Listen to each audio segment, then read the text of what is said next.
Hola, soy Fabi, continuando con la historia de la cultura argentina, su capítulo 5, las artes entre 1830 y la organización nacional, las escuelas estéticas, los pintores extranjeros.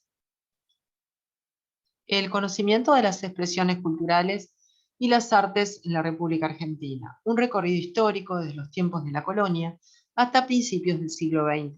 La cultura argentina está marcada por el carácter multiétnico y multicultural de su población, el fuerte sincretismo de sus formas de expresión y una positiva valoración del progreso y la modernidad, en la que se conjugan, no sin conflictos, muchas identidades étnicas y un sentido de pertenencia a las culturas europeas y latinoamericanas, con algunos aportes asiáticos y africanos. La cultura argentina tiene como origen la mezcla de otras que se encontraron durante los años de las inmigraciones.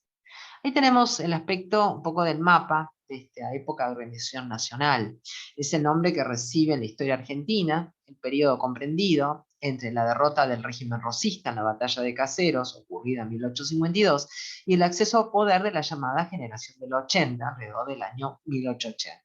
Es un periodo de enfrentamiento histórico entre el Partido Federal y el Partido Unitario, de guerras civiles, de Federación de Provincias y de la Constitución Nacional de 1853, de la guerra con el Paraguay, de caudillos y gauchos, de la conquista del desierto, de la federalización de Buenos Aires, de la inmigración ultramarina, de la modernización de las comunicaciones, de la red ferroviaria argentina, de instalaciones portuarias, del acceso a las tierras, a los terratenientes, latifundios, y limitada a los inmigrantes y población oriunda o nativa. Este periodo divide claramente en dos subperiodos, ¿no? Muy diferentes entre sí. Los 10 primeros años la Argentina estuvo de hecho dividida en dos estados, la Confederación Argentina y el Estado de Buenos Aires, cada uno con sus autoridades, legislaciones propias. Luego de dos guerras entre ambos estados, que finalizaron respectivamente con las derrotas de Buenos Aires en la batalla de Cepeda en el año 59 y la de la Confederación en la batalla de Pavón en 1861. El país se unificó definitivamente. Sobre el final del periodo se constituyó el Partido Autonomista Nacional, estableciéndose una nueva hegemonía nacional que lo mantendría en el poder sin alternancias durante 42 años. Ahí tenemos una imagen de la obra es de Carlos Penuti, del año 52, 1852, Batalla de Caseros, una acuarela. La imagen, una fotografía vintage de la generación del 80 que trabajaremos en el próximo capítulo, y una infografía con lo clásico uno puede entender sobre unitarios y federales, colores, atuendos. Bueno, por un lado, Bernardino Unitarios, Bernardino Rivadavia, Juan Lavalle, y por el lado de los federales, Juan Manuel de Rosas y José Gervasio Artigas. ¿Qué puntos claves, qué 10 puntos tenemos para entender un poco esto? Así podemos apreciar mejor esta etapa artística. La organización del Estado Nacional Argentino, que va de 1852 a 1880. En este periodo, 3 presidentes se suceden: Bartolomé Mitre, Domingo Faustino Sarmiento y Nicolás Avellaneda. Durante sus presidencias se implementaron medidas fundamentales para el país. Se conformó el Ejército Nacional, se estableció una moneda nacional, se crearon 800 escuelas primarias y escuelas para formación de maestros, se realizó la llamada campaña al desierto, que se dio tanto contra los pueblos originarios de la región pampeana y los de la Patagonia. El Estado fomentó la inmigración para contar con la mano de obra que necesitaba para producir las materias primas para la exportación. Se sancionó la Ley de Educación 1420, que garantizaba la educación primaria, gratuita, laica y obligatoria. Y estas presidencias se conocen con el nombre de presidencias fundadoras, pues crearon las bases del Estado Nacional.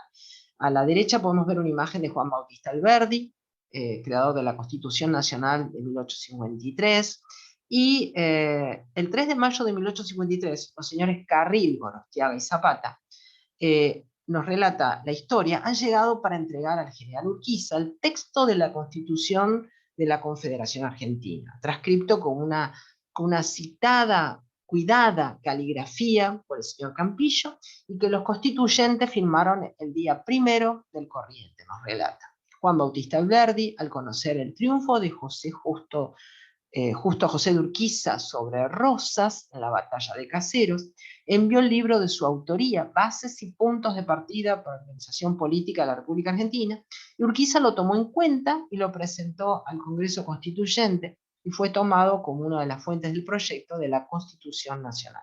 Ahí podemos ver el escudo de la Confederación Argentina, su mapa, y el de Buenos Aires, su escudo y su bandera.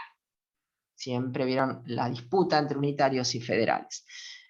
Con respecto a la batalla de Pavón, tenemos esta ilustración hecha por Ignacio Manzoni, este cuadro, que es una escena histórica que representa un campo de batalla. Encuentro de adversarios, donde sobresale la figura de Bartolomé Mitre, uniformado, montado en un caballo blanco, espada en mano, dando órdenes a la tropa. En el ángulo superior derecho, una casa con una pequeña torre, el mirador, pieza perteneciente al Museo Mitre. Ignacio Manzoni, el artista, nació en el año 1797 en Milán y muere en Bérgamo en 1884. Fue un pintor italiano que se afincó en Buenos Aires durante un periodo, cosechando por un tiempo un importante éxito por sus pinturas. Su obra abundó en temas religiosos, históricos, paisajes, retratos y naturalezas muertas, exponiendo actualmente sus cuadros en los principales museos de la República Argentina. Ahí vemos el retrato del coronel Bartolomé Mitre por Ignacio Manzoni y una foto, diríamos, vintage de Bartolomé Mitre. También vemos este gaucho porteño en actitud de enseñar a un extranjero el modo peculiar que se tiene de cortar el asado. Con este óleo ganó el primer premio de pintura en la primera exposición nacional realizada en Córdoba en el año 1871 a instancias del presidente Domingo Faustino Sarmiento. Y ahí tenemos una infografía que nos muestra un poco esta disputa entre unitarios y federales. Ahí se ve a la nación tironeada por un bando y por el otro. También otra infografía que nos muestra sus atuendos, uniformes, vestimenta, unitarios y federales. ¿Qué escuelas estéticas vamos a encontrar? 3. La neoclásica. El artista considera que las bases de su arte son la belleza y la precisión de las formas. En consecuencia, da más importancia al dibujo que al color. Se dedicará especialmente al retrato, que trabajará con pinceladas suaves, casi invisibles, y evitará los fuertes contrastes de luz y sombra. Dentro de esta tendencia podemos ubicar al francés Carlos Enrique Pellegrini.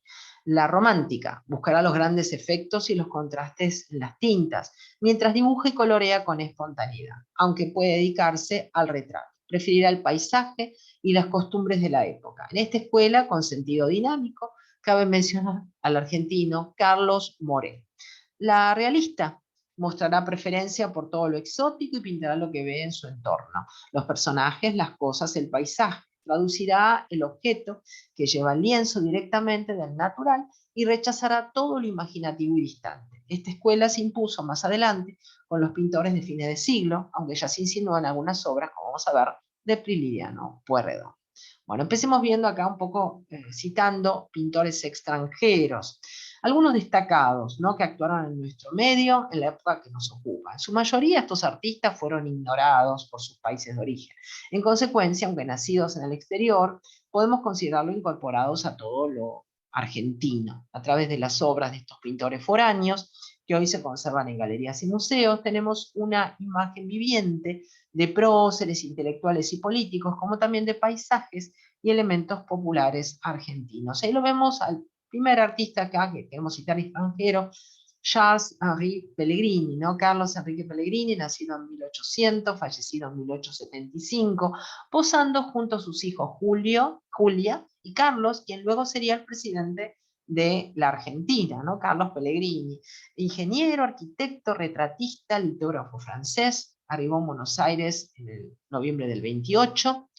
Al principio le trajo el aspecto de la ciudad, de un taller de pintor retratista, y Pellegrini nos relata en una carta: tardó 2 horas en realizar un retrato, gano de 100 a 200 pesos diarios, y entre los 6.000 franceses aquí residentes, soy el más apreciado y el que frecuenta más asiduamente la alta clase. En un año de trabajo pintó 200 retratos. Los retratos más de 500. Estas obras deben considerarse una valiosa biografía iconográfica de la época, que adquiere mayor valor por un gran contenido artístico. Entre los numerosos trabajos podemos citar los cuadros que reproducen a Juan Manuel Fernández de Agüero, ¿no? A Pilar Hispano, a su señora, ¿no? A Pilar y a Hispano Guido, madre del poeta Carlos Guido, ¿no? Pilar Hispano Guido. Bueno, discípulo de Bacle, abre un taller litográfico y hace un álbum sobre costumbres gauchescas, recuerdos del Río de la Plata del año 1841. En el 37 Pellegrini abandona su actividad artística, compra una estancia en Cañuelas, ¿no? Y se dedicó a las tareas de campo.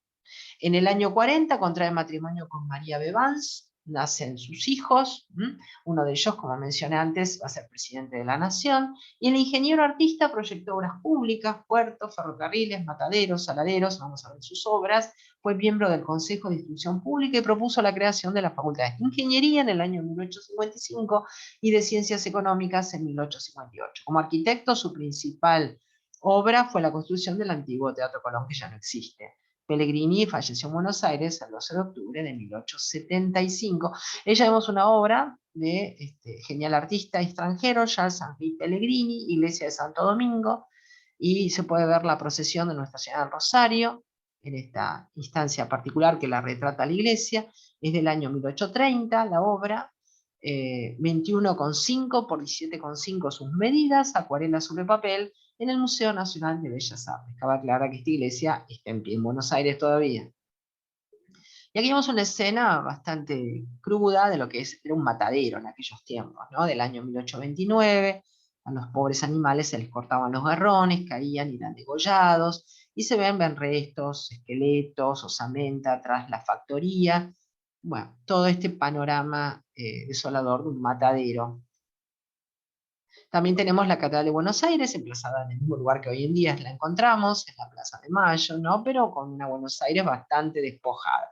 Es una acuarela de 1829, siempre la obra de Pellegrini. Vista de Buenos Aires, esta es más que interesante porque se muestra en esta acuarela sobre el riachuelo del año 1830, se encuentra en el Museo Nacional de Bellas Artes, una Buenos Aires con una playa extensísima, un río limpio, realmente con barrancas, increíble todo esto, ha desaparecido lamentablemente, un buen documento para tomar en cuenta y recuperar lo perdido de todo este ecosistema que Buenos Aires ya no tiene más, ¿vieron? Interesante, una playa más que extensa. La Plaza de la Victoria, frente sur, del año 1829, con su recoba, también demolida posteriormente. Y la iglesia de San Francisco de Asís, hasta 1850, con técnica de grabado, ¿no? Acá podemos ver esta obra, ¿no? Donde se puede ver la capilla de San Roque, aspecto neoclásico, previo a la reforma de 1914. El arquitecto que va a realizar esta iglesia se va a llamar Carlos Norman, pero recuerdo que la obra, la pintura, el grabado es de Pellegrini. Ahí se ve la iglesia de San Francisco de Asís. Miremos una mejor reproducción. Estaba en la calle Reconquista y Potosí, hoy es Defensa y Alsina, para que se ubiquen si visitan la ciudad de Buenos Aires. Y tenemos también retratos, en este caso acuarela, grafito de estilo clásico, soporte papel de pequeñas medidas, 35 por 27, está en el Museo Nacional de Bellas Artes, de doña Lucía Carranza de Rodríguez Orey. Es una pequeña acuarela, ¿no? Retratando una joven porteña de época, con todas sus características, con todos sus atuendos, ¿no? Cómo se perfilaban estas damas, cómo se hacían retratar por el artista. Ahí tenemos otro retrato de Micaela Maldonado, con la moda de los peinetones. Si les interesa, dentro de esta serie, de esta lista de reproducción de Historia de la Cultura Argentina, yo ya compartí, está subida al canal, el tema de los peinetones, que era un caso único, el tema de los peinetones de Río de la Plata, una exageración total. Otro más, y ahí vemos otro peinetón, retrato de doña Lucía Carranza Rodríguez Orey, del año 31, siempre estamos viendo la obra de Charles Henri Pellegrini, y el Minué, ¿no? O Carlos Enrique Pellegrini, como quieran en castellano, una acuarela del año 31, que también la utilicé esta obra para ilustrar el tema del Salón Porteño, que es el último capítulo de esta serie de Cultura Argentina que integra parte de la historia del mueble, así que lo van a encontrar también ya en el canal, el mueble rioplatense, y estos salones porteños tan característicos, bailando una danza propia de estas tierras, el minué. Observen las damas con sus peinetones. Otro más, Minué en los Saltos de Escalada, del año 34, acuarela de Carlos Pellegrini. Y otro artista extranjero, Augusto Cansan Montmoisson, que vivió del año 1790 a 1870, destacado pintor llegado a nuestro país, formado en la Escuela de Bellas Artes en París, discípulo y condiscípulo del célebre Delacroix, ¿no? Se traslada a Roma, se casa con la pintora Domenica Festa, expone en el Salón de París, obtiene varios premios, ¿no? Y viaja a América, ¿no? Y acepta una invitación del gobierno chileno, pero en su trayecto termina recalando en Buenos Aires, ¿no? Es magnífico el trabajo, muy de dibujo y colorido, ¿no? Una de las mejores obras que vamos a ver es La porteña en la iglesia, que representa a una joven arrodillada sobre una alfombra, también El gaucho federal, El soldado de rosas, y Montmoisson se ausentó de improviso para Chile en noviembre del 42 y en el vecino país residió varios años. Regresó por último a Francia, donde falleció en Boulogne-sur-Seine. Ahí vemos un retrato del artista. Esta es la firma del artista. Y acá está el retrato, ven, de su esposa, Domenica Festa. Y una dama del Perú. Estos retratos hacen recordar un poco los retratos de Dominique Ingres, el famoso pintor academicista francés.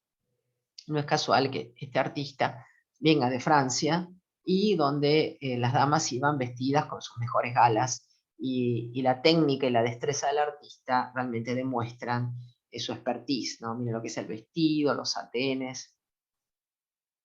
Y esta es la obra más conocida de él. Estamos hablando de la obra de Raymond Cansan Montmoisson, artista que vivió de 1790 a 1870, uno de los mejores pintores que plasmaron en sus obras aspectos y personajes de la sociedad de la época de Rosas.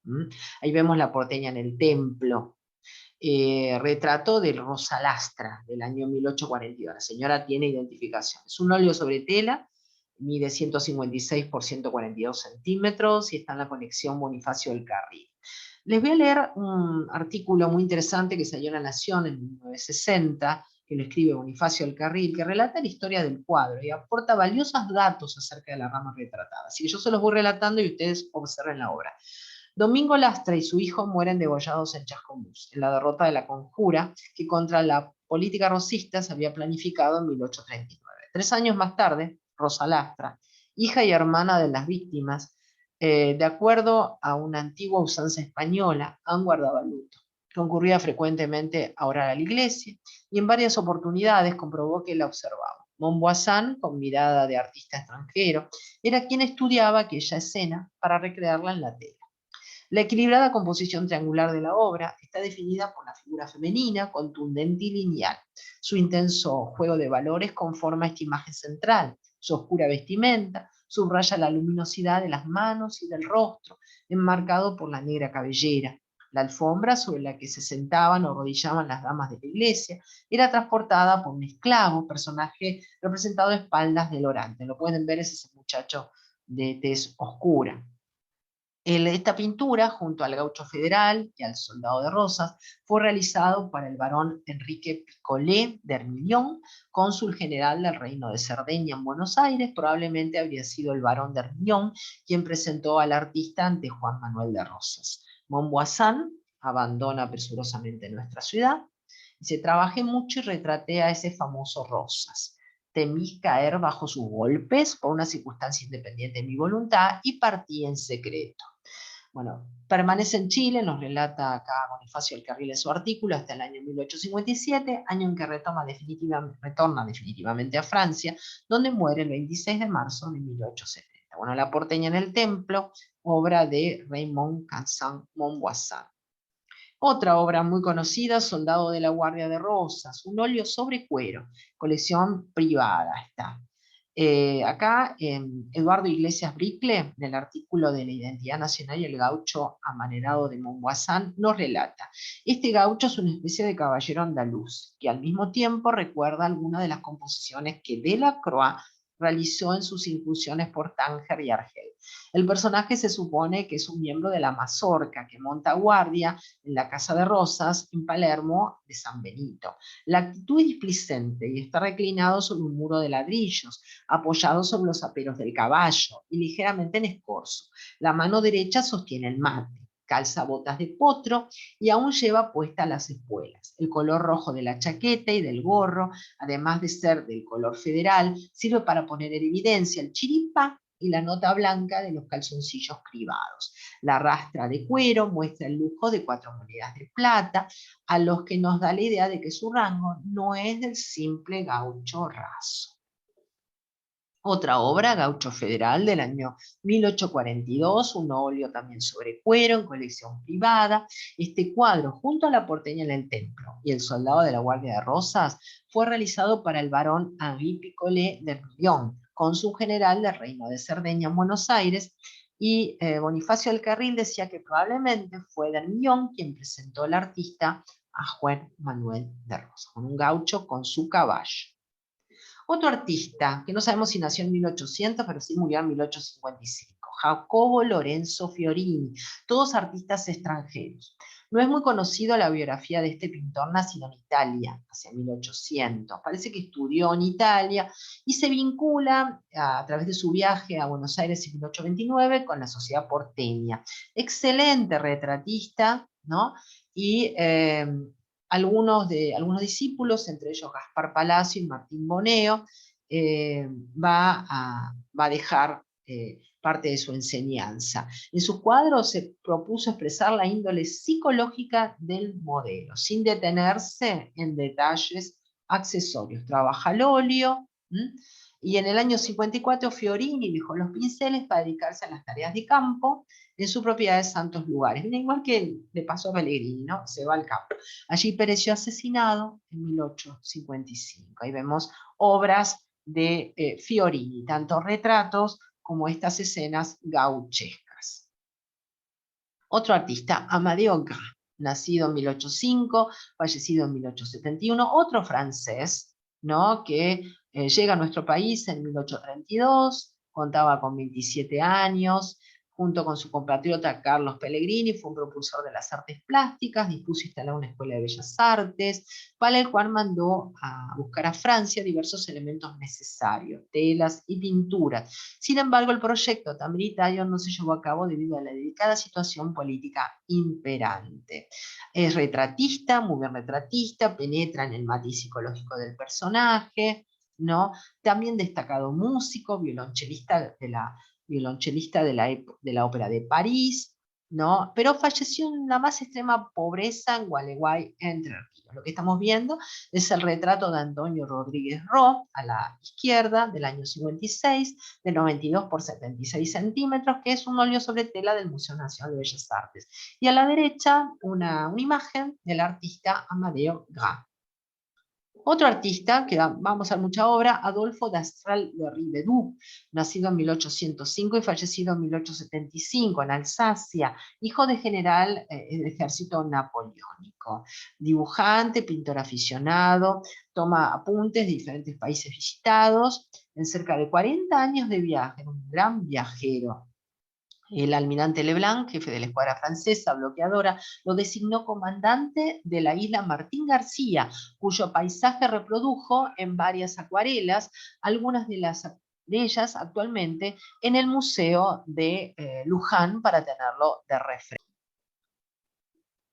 Luego de regresar a su patria, publicó en el año 45 el álbum de la Plata, que contiene 12 acuarelas litografiadas muy precisas, el Río La Plata y Buenos Aires, cuyo aspecto en el año 1839 reproduce desde la rada exterior.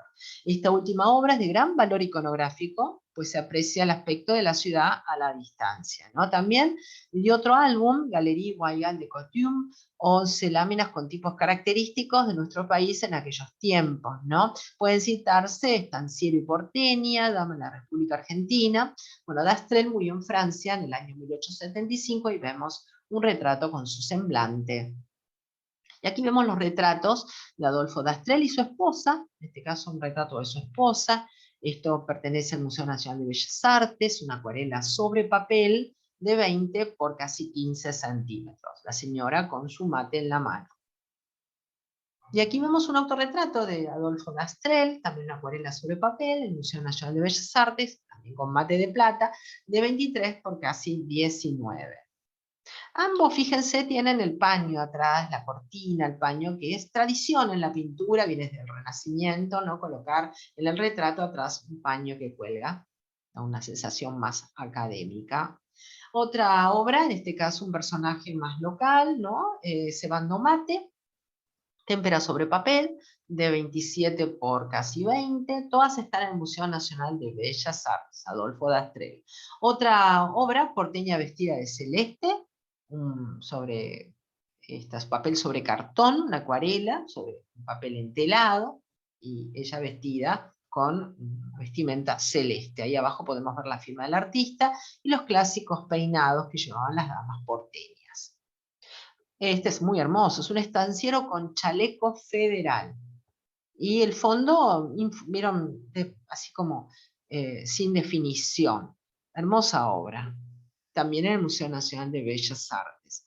Y aquí podemos ver de su paso por Brasil, Iglesia del Lapa y Convento de Santa Teresa. Esto está en la Pinacoteca do Estado en Brasil. Y se puede ver una clásica construcción colonial brasileña. Bueno, este es el álbum de La Plata, esta colección con costumbres de la época, que se puede conseguir de anticuario.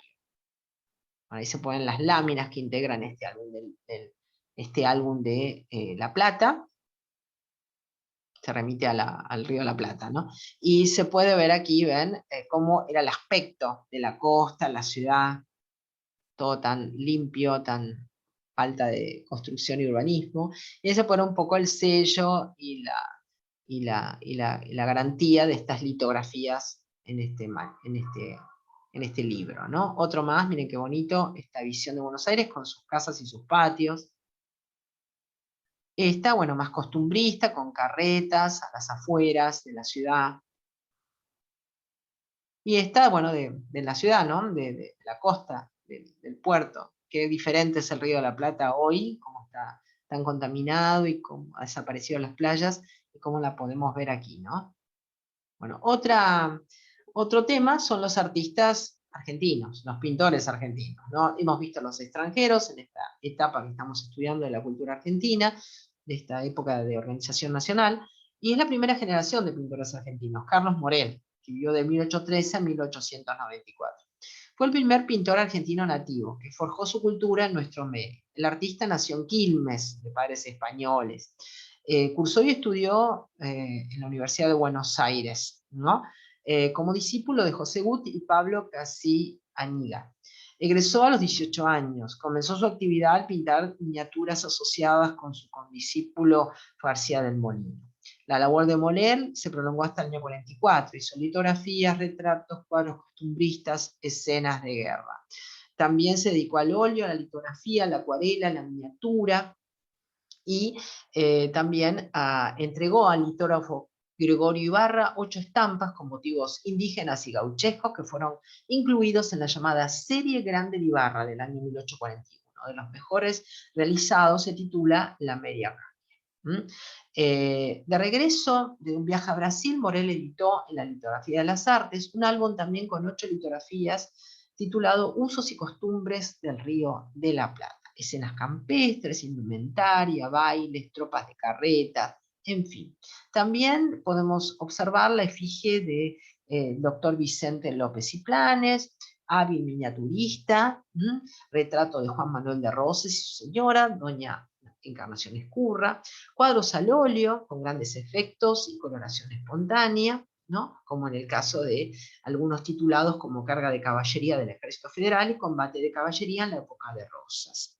En el año 45 la labor de Morell declinó paulatinamente, afectado por una incurable demencia que solo le permitió en los momentos lúcidos llevar al lienzo algunos motivos bélicos y temas religiosos. Murió en Quilmes en septiembre de 1894. Se afirma que el desequilibrio mental de Morell fue consecuencia de un trágico episodio que presenció el degüello de su cuñado Julián Dupuy, víctima de la mazorca. Poco después el artista debía correr la misma suerte por pues la sentencia, pero la sentencia en realidad no se llevó a cabo. La angustia de estos sucesos aparentemente sería la causa de la enfermedad que debilitó la fuerza expresiva de su paleta. Otros estudiosos niegan estos motivos como causas del trastorno mental de Morell, por cuanto sostienen que no asistió a ninguna ejecución de ningún pariente, ni tampoco fue condenado a muerte por los hombres de Rosas.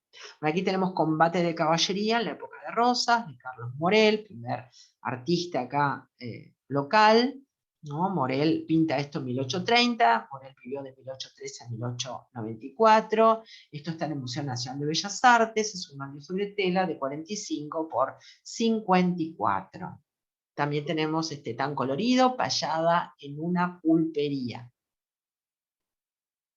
Y tenemos al artista Fernando García del Molino, nacido en 1813 y fallecido en 1899, nació en Chile, padres españoles, se traslada a Buenos Aires, siempre se declaró argentino, miren. Mostró mucha inclinación por el dibujo, estudió en la universidad y fue discípulo de Ulú y estuvo bajo la cátedra dictada por Pablo Cachiniga. Se dedicó al retrato de Cavalletti, también a la miniatura. En sus obras trató de reproducir el carácter de los modelos, sin importarle destacar sus fealdades o la rudeza de las expresiones. Maneja con habilidad el color, la forma, la armonía, la distribución de los planos. Logró la confianza de Rosas y fue uno de los huéspedes habituales en la casa de Palermo, la casa de Palermo de Rosas. Lo reprodujo con su uniforme de comandante, también en la edad madura, finalmente de anciano, y cuando Rosas se encontraba proscripto en Southampton. Estos trabajos son los mejores de su producción. García del Molino también pintó al óleo otros personajes federales importantes de la época. Por ejemplo, el que estamos viendo, el de Facundo Quiroga, de feroz hermosura. También la señora Encarnación Escurra, esposa del restaurador, de Rosas, que aparece de perfil con el rostro arrogante y la cabellera ceñida por un moderado peinetón y un moño rojo. Después de la batalla de Caseros, poco sabemos con respecto a la vida de este artista, llamado el pintor de la Federación, por cuanto ninguno ha igualado su abundante iconografía relativa al restaurador. Hermoso este retrato de Quiroga. Ahí se la ve a doña Escurra de perfil con peinetón, a Facundo Quiroga y a Juan Manuel de Rosas, y otro retrato también de doña Escurra. Vemos Carga de Caballería también, ¿no? Donde podemos ver este caballo brioso y el fondo el ejército, ¿no es así? Está fechado aproximadamente en 1839, es un óleo sobre tela de 45 por 54 y se encuentra en el Museo Nacional de Bellas Artes. Destaca el color rojo. También de Carlos Morell, como hemos mencionado, estas reproducciones, estas litografías de personajes oriundos, americanos, Cacique Pampa y su mujer, de tamaño aproximado, 32 por 25. Estas litografías sobre papel también las encontramos en el Museo Nacional de Bellas Artes. Indios Pampa, esta es muy conocida, esta obra pertenece a la serie Ibarra, es de 21 por 27 aproximadamente, litografía sobre papel, Museo Nacional de Bellas Artes. Y otro artista, Benjamin Franklin Rawson, nacido en 1819, fallecido en 1871, nació en San Juan. Estos son los argentinos, los anteriores eran los extranjeros. Hijo de un médico norteamericano, de ahí el apellido. En su ciudad natal aprendió las primeras nociones de dibujo y pintura, impartidas por el francés Amadeo Gard. Se traslada a Buenos Aires, es discípulo de García del Molino, regresa después a San Juan, emigra a Chile, ¿no? Habitó en la casa de la familia de Sarmiento. Algunos afirman que en el vecino país recibió enseñanzas de Montboisin, y de un punto de vista histórico su mejor obra es El asesinato de Mazo, que ahora vamos a ver, donde reproduce el dramático instante, ¿no? El trabajo fue pintado hacia el año 1860 y se puede ver cómo se le hunde el puñal en el pecho al anciano magistrado. Uno de los cuadros más conocidos se titula también Salvamento operado en la cordillera, por el joven Sarmiento, donde se ubica el prócer en un episodio heroico, pero que no participó. El artista evoca a los unitarios sobrevivientes de la batalla del Rodeo del Medio, que fueron sorprendidos en la cordillera por una tormenta de nieve.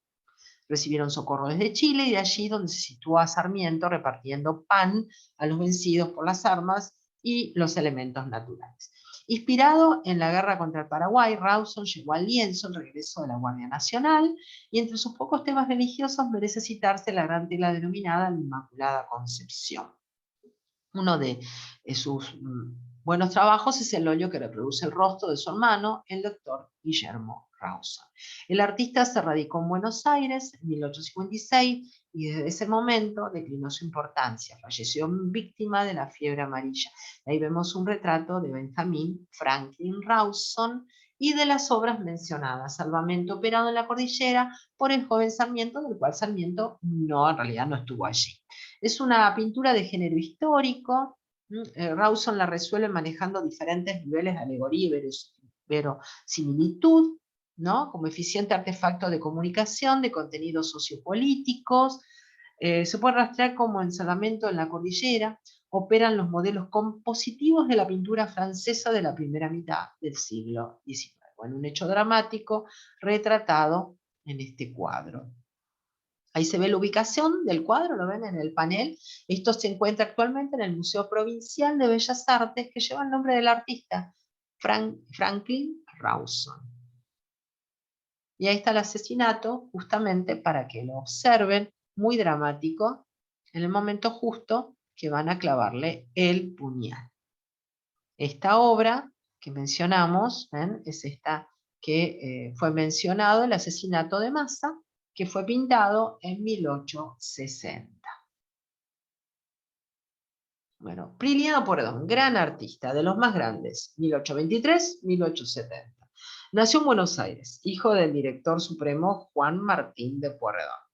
Tenía 12 años cuando fue llevado por su familia a Francia, donde cursó estudios de París. En París se graduó en ingeniero, otro ingeniero, al igual que Pellegrini. Desde un comienzo mostró afición por la pintura, aunque poco se sabe con respecto a sus maestros en el arte. Se supone con fundamento que encauzó su vocación en las visitas a las numerosas pinacotecas europeas, y que su formación artística influyeron algunos maestros españoles, Escuela Goyesca, por ejemplo, como el célebre José Madrazo.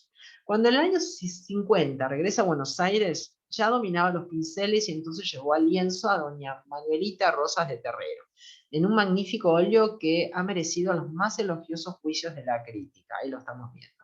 El cuadro es de un colorido pleno y agradable. El artista representó a Manuelita de pie, vestida con un lujoso traje de fiesta de terciopelo rojo, la cabeza ligeramente inclinada y con su mano derecha que apenas se apoya sobre una mesa. El rostro melancólico pero bondadoso contrasta con los acentuados timbres del conjunto.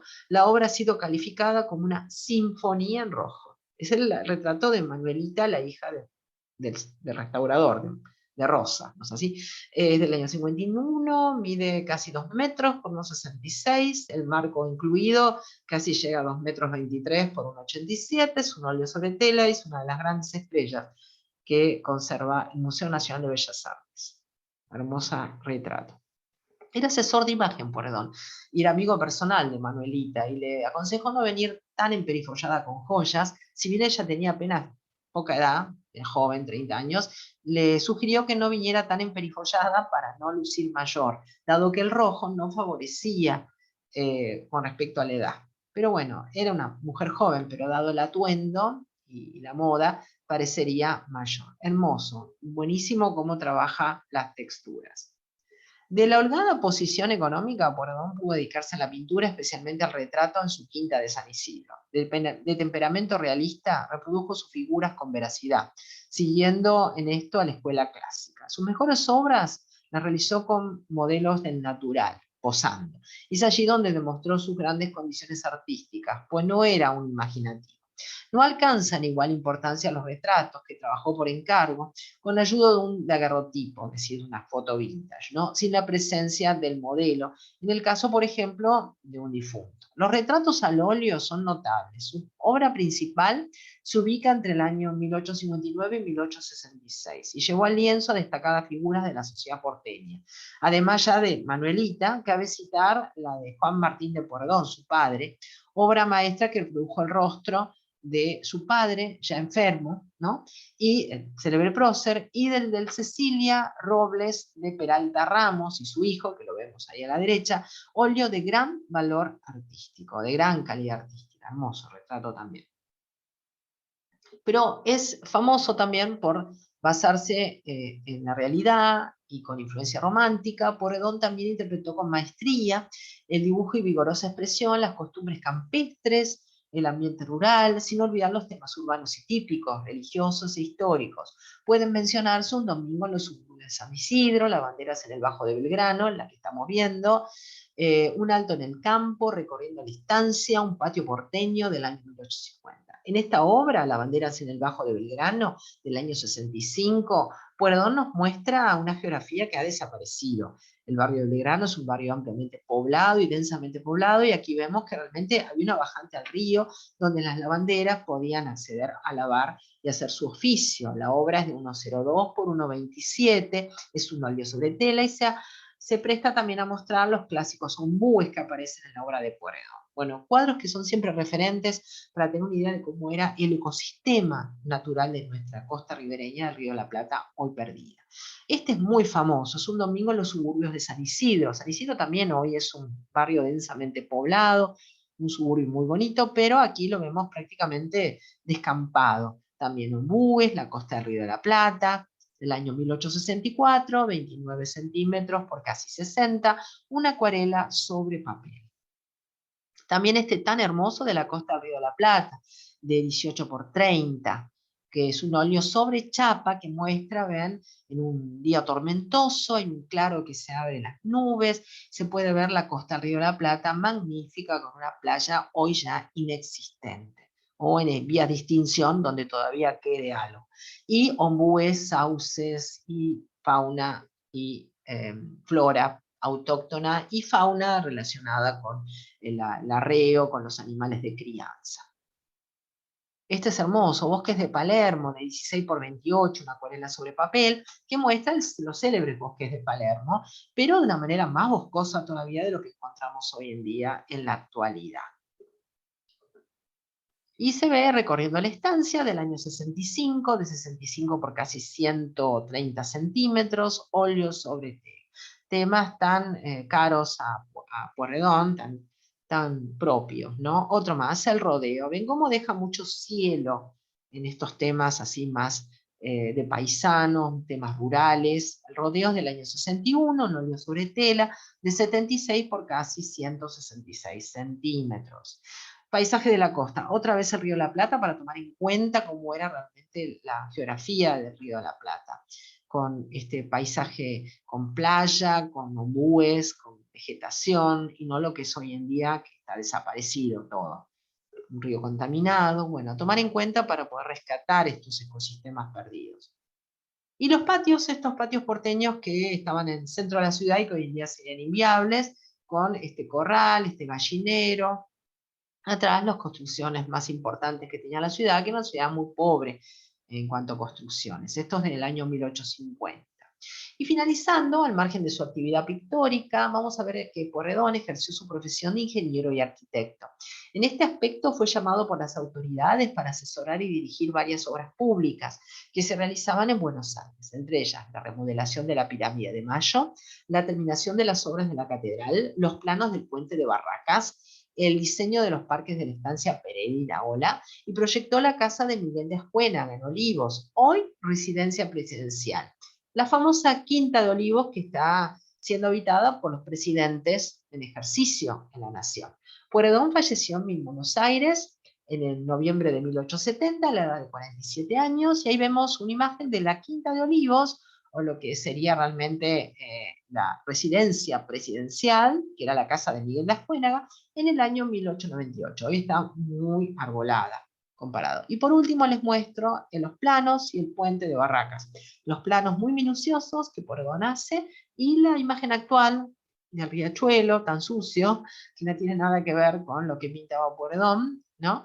Y la imagen del puente que hoy perdemos. Bueno, muchas gracias, nos vemos en el próximo capítulo. Hasta aquí el capítulo 5 de la historia de la cultura argentina. Muchas gracias.